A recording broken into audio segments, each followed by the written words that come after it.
बिस्मिल्लाहिर्रहमानिर्रहीम अस्सलाम वालेकुम। कैसे हैं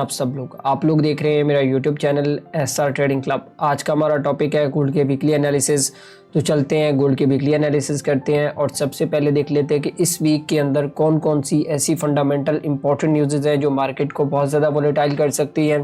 और एक और चीज़ भी मैं आप लोगों के साथ इस वीकली एनालिसिस के अंदर डिस्कस करना चाहूँगा कि इस वीक के अंदर कौन कौन सी ऐसी मेजर न्यूज़ हैं जो मार्केट के ऊपर बहुत ज़्यादा इम्पैक्ट कर सकती हैं। ट्रंप की पॉलिसी के मुताबिक जो है वो गोल्ड के ऊपर क्या असरअंदाज हो सकता है। उसके बाद फेड पावल की जो स्पीच आ रही है आज की डेट के अंदर, उसका गोल्ड के ऊपर क्या इम्पैक्ट हो सकता है। और इस वीक के अंदर स्पेशली आप लोगों ने किस तरीके से ट्रेड करना है। सेंट्रल बैंक की गोल्ड की बाइंग कहाँ तक पहुंची है। चाइना और जो यूएसए की जो रशिया की वॉर है उसके अंदर कौन कौन सी चीज़ें जो है वो इन्वॉल्व है जो गोल्ड की मार्केट के ऊपर बहुत ज़्यादा असरअंदाज हो सकती हैं। तो इंशाल्लाह आज गोल्ड का कंप्लीट एनालिसिस करेंगे, तो आप लोगों ने बिल्कुल भी एनालिसिस मिस नहीं करना है। चलते हैं, सबसे पहले देख लेते हैं फंडामेंटल न्यूज़।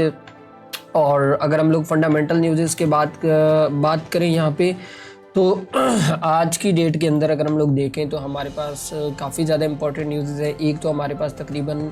आप ऐसे कहें कि सुबह एक स्पीच थी, ये कोई इतनी खास स्पीच नहीं थी, लेकिन उसके बाद अगर हम लोग 7 बजे बात करें तो आईएसएम मैन्युफैक्चरिंग पीएमआई का डाटा है। तो ये डाटा स्पेशली गोल्ड के लिए बहुत ज़्यादा इंपॉर्टेंट होता है। और अगर डाटा के फोरकास्ट के हवाले से बात करें तो डाटा का फोरकास्ट तो यहाँ पे मिक्स किया जा रहा है, तो मे भी पॉसिबल है कि ये एक रिपोर्ट आपको पॉजिटिव और एक जो है वो माइनस देखने को मिल सकती है, जिसकी वजह से गोल्ड की मार्केट जो है वो आपको दोनों साइड पे वॉलेटाइल होती हुई नज़र आ सकती है।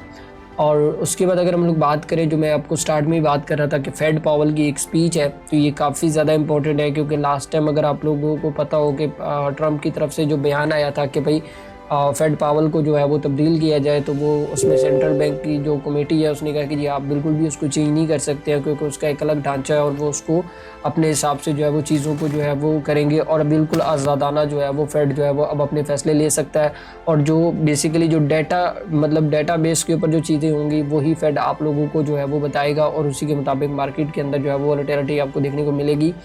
तो ये स्पीच इसलिए भी इम्पोर्टेंट है क्योंकि अगर आप लोगों को पता हो तो लास्ट एफएमसी मीटिंग मिनट्स के अंदर इन्होंने रेट कट की बात की है, तो इस स्पीच के अंदर काफ़ी हद तक चीज़ें जो है वो क्लियर हो जाएंगी कि भाई रेट कट होने हैं कि नहीं होने हैं। ठीक है, ये स्पीच आप लोगों ने बिल्कुल भी मिस नहीं करनी है। अच्छा, उसके बाद अगर हम लोग बात करें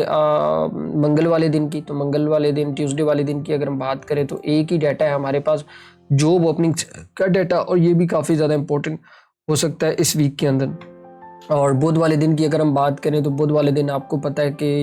ये पहला वीक वैसे भी बड़ा इंपॉर्टेंट होता है और हमारे पास जो है वो एडीपी आ रहा है। अब एडीपी मैं आप लोगों को हमेशा कहता हूँ कि यार एडीपी का डाटा इसलिए भी बड़ा इंपॉर्टेंट होता है क्योंकि इस डाटा को फोरकास्ट करके एनएफपी का डाटा जो है वो आपको जो है प्रिडिक्शन मिल जाती है कि भाई एनएफपी के अंदर आप लोगों ने किस तरीके से जो है वो ट्रेड करना है। तो ये डाटा भी काफ़ी ज़्यादा इंपॉर्टेंट हो सकता है और इसका फोरकास्ट इस दफ़ा अच्छा खासा पॉजिटिव किया जा रहा है। मैं वो रिसेंटली आपको चीज़ें बता चुका हूँ कि जो डॉलर के अंदर जो ट्रंप का लास्ट विजिट था उसके अंदर उसका यही मेन पर्पस था कि डॉलर के अंदर जो इन्वेस्टमेंट लेके आई जाए। और इसके उसने फेड को भी जो हदायत जारी की हैं उसने में वाज़ह तौर पे कहा है कि भाई आप अपने जितने भी नंबर्स हैं, मतलब कि जो अनएम्प्लॉयमेंट क्लेम हो गया, एडीपी हो गया, एनएफपी हो गया, उसके बाद जीडीपी हो गया, तो इनको पॉजिटिव चीज़ों को जो है वो लेके आए ताकि अमेरिका की इकॉनमी के अंदर जितनी भी इन्वेस्टमेंट लेके आनी है वो लेके आ सकें। ठीक है, मे भी पॉसिबल है ये दोनों डाटाज आपको जो है वो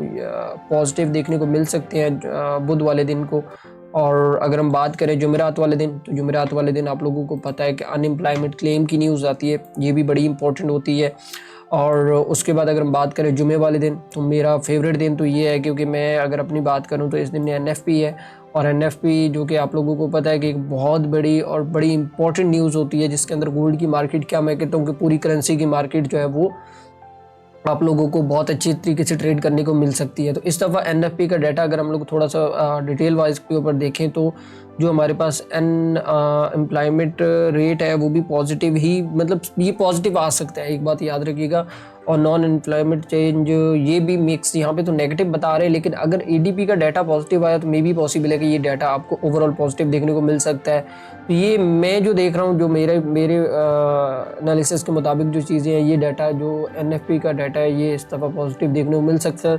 लेकिन एक चीज़ मैं आप लोगों को बता दूं यहाँ पे कि जो लास्ट टाइम भी मैंने आप लोगों को बताया था कि सेंट्रल बैंक की तरफ से जो बाइंग स्टार्ट हुई, उसके बाद जब बाइंग प्रॉपर गोल्ड के अंदर बाइंग स्टार्ट हुई, मैंने अपनी कम्युनिटी के अंदर बताया कि भाई अब गोल्ड को आप लोगों ने बाय वाली साइड पे देखना है, सेल वाली साइड पे नहीं देखना, क्योंकि कुछ ऐसे क्लूज हमारे सामने आ चुके थे जिससे वाज़ह तौर पर समझ आ रही थी कि भाई अब गोल्ड के अंदर प्रॉपर जो है वो बाइंग स्टार्ट हो गई है। और मैं जो चीज़ देख रहा हूँ, अब नेक्स्ट हाई जो है ये अपना लगा सकता है जहाँ पे ये गोल्ड खड़ा है। मे भी पॉसिबल है कि इससे ऊपर क्या, मैं कहता हूँ जो हमारा 3600 का टारगेट था, मे भी पॉसिबल है कि ये हिट कर सकता है। उसकी 2-3 रीज़न मैंने आपको बताई थी। एक तो सेंट्रल बैंक की तरफ से बाइंग थी, दूसरा ट्रंप ने कहा कि हम लोग जितने भी रिजर्व है वो गोल्ड के अंदर जो है उसको बढ़ाने जा रहे हैं। और जो चाइना और जो यूएसए की जो ट्रेड वार थी तो उसके अंदर भी उन लोगों ने गोल्ड की ट्रेड का जो है वो कहा था कि हम गोल्ड के अंदर जो लेन देन करेंगे। तो मे भी पॉसिबल है, जाहिर सी बात है, जब डिमांड में इजाफा होगा तो भाई आपके रेट्स काफ़ी ज़्यादा हाई होंगे। और गोल्ड की इस साल की जो प्रेडिक्शन है ना वो कम से कम भी $4000 की है, तो मे भी पॉसिबल है कि ये अब अपसाइड पे ही रहेगा। अच्छा, चलते हैं टेक्निकल चार्ट के ऊपर। टेक्निकल चार्ट के ऊपर चीज़ों को डिस्कस करते हैं। और मैं यहाँ पे जैसा कि आपको पता है कि वीकली एनालिसिस इसलिए थोड़ा लेट बना रहा हूँ क्योंकि मैं देखना चाहता था कि एक तो यूएस सेशन ओपन हो जाए, और दूसरा जब आप लोगों को पता है कि हर दफ़ा मार्केट जो है वो गैप ओपनिंग करती है, तो इंशाल्लाह वो भी छोटे टाइम फ्रेम में देखेंगे कि कितनी गैप अप ओपनिंग हुई है। तो अगर हम बात करें प्रीवियस मंथ के हवाले से, तो प्रीवियस मंथ की कैंडल ने ना हाई तोड़ा ना लो तोड़ा। तो मैंने आप लोगों को कहा था कि ये वाला जो हाई है, ठीक है, जब तक जो प्रीवियस कैंडल थी और ये वाला जो लो है जब तक नहीं टूटता तो गोल्ड की मार्केट आपको रेंज करती हुई नज़र आ सकती है। तो एज इट इज़ सेम ऐसा ही हुआ। अब क्या करना है, अब हम लोगों को ये करना है कि हम लोग थोड़ा सा प्रीवियस जाएँ। तो हमारे पास ये वाला हाई है, तकरीबन आप ऐसे कहें कि 30 का हाई है, और जो हमारे पास लो है इस टाइम के ऊपर जो है वो 31-23 का जो लो है। तो गोल्ड की मार्केट, ये दो ऐसे लेवल हैं, इन दो लेवल्स के दरमियान अगर आपको गोल्ड की मार्केट या अगर आप लोगों ने सेल करना है तो यहाँ से जो है लॉन्ग टर्म के लिए रिस्क ले सकते हैं, ठीक है। और यहाँ पे आप जो है एक सेल साइड पे पोजीशन जो है वो ओपन कर सकते हैं यहाँ तक के लिए। और अगर आप लोगों ने बाय करना है तो भाई 31-23 हमारे पास बेस्ट ऑप्शन है बाय के लिए। तो यहाँ पे आप एक लॉन्ग टर्म की बाय जो है वो कुछ इस तरीके से जो है वो देख सकते हैं।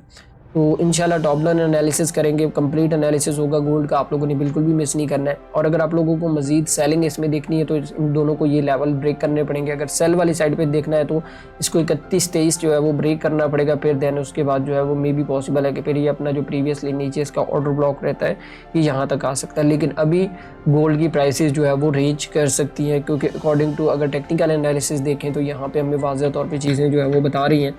और उसके बाद अगर हम लोग बात करें वीकली एनालिसिस के हवाले से, तो वीकली एनालिसिस के अंदर अगर आप लोग देखें तो जब से टैरिफ वाली वॉर स्टार्ट हुई तो टैरिफ के बाद जो है वो गोल्ड की प्राइसेस ने जो है वो अपने हायर हाई जो है लगाना स्टार्ट किए, और हायर हाई लगाते हुए यहाँ तक जो है वो प्राइसेस तकरीबन आप ऐसे कहें 35-12 तक गई। और 35-12 के बाद अच्छी खासी उसने करेक्शन की, और करेक्शन करने के बाद जो है वो दोबारा प्राइसेस यहाँ तक आई, और यहाँ तक आने के बाद ये मैंने आप लोगों को बताया हुआ था कि ये लेवल बड़ा इंपॉर्टेंट है जो यहाँ पे ये वाला जो सपोर्ट इसने बनाया हुआ है इस एरिया के अंदर। तो मे भी पॉसिबल है कि आने वाले कुछ वीक्स के अंदर गोल्ड की प्राइसेस जो है वो यहाँ पे कुछ इस तरीके से जो है वो आपको रेंज करती हुई नज़र आ सकती हैं, क्योंकि जब तक फेड जो है वो इंटरेस्ट रेट क्लियर नहीं कर लेता, जब तक डोनाल्ड ट्रंप है, क्योंकि एक चीज़ मैं आपको आज इंट्राडे में भी बताऊंगा कि डोनाल्ड ट्रंप की वजह से मार्केट के अंदर क्या इम्पैक्ट आया, ठीक है। तो वीकली कैंडल की अगर बात करें तो वीक के अंदर जो है वो आप लोगों को इस तरीके से जो है वो मूवमेंट देखने को मिल सकती है। और अगर हम लोग डेली को डिस्कस करें यहाँ पे, तो डेली के हवाले से मैं आप लोगों को बता दूं कि ये बड़े इंपॉर्टेंट लेवल के ऊपर है। मैंने लास्ट वीक के अंदर भी बताया था कि अगर तो गोल्ड की प्राइसेस जो है वो हमारे पास इस डिसेंडिंग ट्रायंगल को ब्रेक कर जाती हैं, अगर हम बात करें ना यहाँ पे डिसेंडिंग ट्रायंगल के हवाले से, तो यहाँ पे ये सिनेरियो चल रहा है कि अगर तो आज की कैंडल जो है वो डिसेंडिंग ट्रायंगल के ऊपर क्लोज हो जाती है, और क्लोज होने के बाद आप लोगों ने एक चीज़ का खास ख्याल रखना है कि ये वाला जो हाई है ना, ये जो प्रीवियस इसका तकरीबन आप ऐसे कहें कि 3370 का जो हाई है, इसको ब्रेक करके ऊपर क्लोज होती है, और क्लोज होने के बाद आपने वेट करना है कि ये थोड़ा सा रिटेस्ट करे, इस ट्रेंड लाइन का भी रिटेस्ट कर सकती है, और ऊपर जो आपने ये जो इसका रेजिस्टेंस एरिया इसको ब्रेकआउट करती है और इसका रिटेस्ट करे, तो यहाँ से आप मजीद जो है वो इसके अंदर बाइंग जो है वो देख सकते हैं। अगर हम लोग सेलिंग की बात करें तो अगर तो कैंडल जो है वो डेली की कैंडल जो है वो इसके नीचे क्लोज हो जाती है, पिन बार टाइप क्लोज हो जाती है, तो फिर तो हाई प्रोबेबिलिटी चांसेस होंगे कि गोल्ड की मार्केट दोबारा ये वाला जो हमारे पास 3162 वाला जो सपोर्ट है तो यहाँ तक आपको देखने को मिल सकती है। और अगर हम लोग H4 के हवाले से बात करें तो H4 के अंदर एक चीज़ मैंने आप लोगों को बताया कि जब भी मार्केट को आप ट्रेड कर रहे हो ना तो कोशिश करें ट्रेंड के साथ ट्रेड करें। अब देखिए हमें मंथली से लेके H4 तक एक ही चीज़ समझ में आ रही है कि गोल्ड बाय है, सेल नहीं है, ठीक है। तो हम लोगों को कोशिश करना है कि बाइंग अपॉर्चुनिटीज़ को देखना है। और अगर आप लोग यहाँ पे देखें तो गोल्ड की प्राइसेस ने ये स्ट्रक्चर जो है वो बड़ा अच्छा यहाँ पे स्ट्रक्चर बनाया, फिर उसके बाद यहाँ पे एक कंप्लीट जो है वो बेस बनाई। बेस क्या मैं इसको कहता हूँ कि अगर आप लोग यहाँ पे प्राइस एक्शन के पार्ट चैप्टर जो पैटर्न्स है ना उनको अगर आप देखते हैं ना तो यहाँ पे आपके पास एक डिसेंडिंग मतलब एक जैसे कहें कि बेरिश फ्लैग यार जैसे कहें वो बना हुआ है और उसका ब्रेकआउट हुआ और ब्रेकआउट के बाद जो है वो अगर गोल्ड की प्राइसेस नीचे आती हैं तकरीबन आप ऐसे कहें कोई 33-22 के राउंड अबाउट आती हैं यहाँ पे नीचे आपको देखने को मिलती हैं इस लेवल के ऊपर, तो फिर जो है वो आप दोबारा से गोल्ड के अंदर प्रॉपर एक बाइंग जो है वो आप स्टार्ट कर सकते हैं। और अगर जो है वो ये एक तो ये वाला चैनल है, अगर इसके अंदर दोबारा मार्केट इंटर होगी तो फिर मे भी पॉसिबल है कि गोल्ड की मार्केट एक